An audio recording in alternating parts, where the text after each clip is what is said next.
បាទអរុនសុស្ដីខាងបងប្អូនដែលជាម្ចាស់អាជីវកម្មទាំងអស់ជាទីគោរពរាប់អាន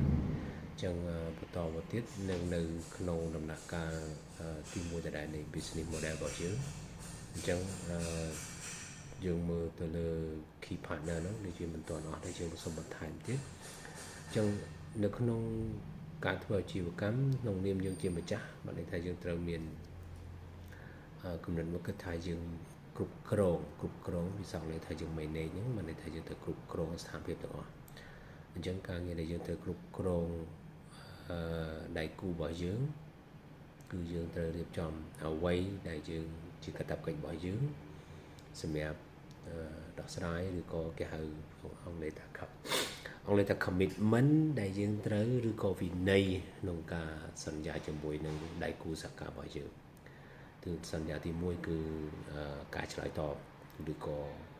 ការឆ្លុះបញ្ចាំងផ្សេងទី2សំខាន់បំផុតគឺការទូទាត់លុយកាក់អញ្ចឹងបើយើងទូទាត់បានទាន់ពេលល្អដៃគូសហការរបស់យើងរីករាយនឹងមិនមានបញ្ហាអ្វីទេហើយយើងនឹងមានអតិភិបគេហៅថាអតិភិបឬក៏ជំហាននៃការគូប្រជែងអញ្ចឹងគេហៅ competitive advantage គឺយើងមានអតិភិបជាងអ្នកដទៃនៅក្នុងចំណោមអ្នកលក់ដូចគ្នាឬក៏អ្នកចែកចាយដូចគ្នាដោយសារយើងទូទាត់ទៀងពេលយើងឆ្លើយតបបានទាន់ពេលយើងមានផែនការកម្មងត្រឹមត្រូវយើងមានការពិសានិងមានផែនការដាក់ទៅឲ្យគាត់មានលិខិតឯកសារត្រឹមត្រូវអញ្ចឹងគាត់នឹងសហការយើងដោយរីករាយប៉ុន្តែប៉ុណ្ណោះដែរយើងក៏ត្រូវតែមានការចូលរួមណែនាំនិងពិសាជាមួយគាត់អ្វីដែលគាត់មានស្តុកអ្វីដែលគាត់អស់ស្តុកដែរអញ្ចឹងភាគច្រើនអ្នកគ្រប់គ្រងគាត់អាចបានគិតថាគាត់នឹងកំពុងតែធ្វើនឹងត្រឹមត្រូវទេហើយគាត់អាចបានគិតថាយើងដែលជាដៃគូរបស់គាត់នឹងកំពុងតែត្រូវការអីទេអញ្ចឹងតើតើយើងជួយបើន័យថាលើកបញ្ហាឲ្យគាត់តែបើគាត់មានសមត្ថភាពឬក៏គាត់មានការយកចិត្តទុកដាក់មកយើងគាត់នឹងប្រាប់វិញថាអ្វីដែលមានស្តុកជាងគេហើយអ្វីដែលនឹងមកដល់អ្វីដែលនឹងមានបញ្ហា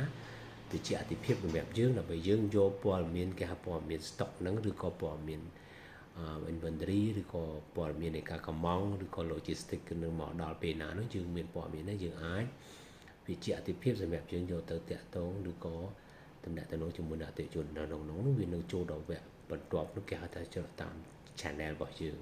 ហើយនឹង customer ការថែទាំការអតិថិជនរបស់យើងនឹងបន្តទៀតបាទសូមអរគុណ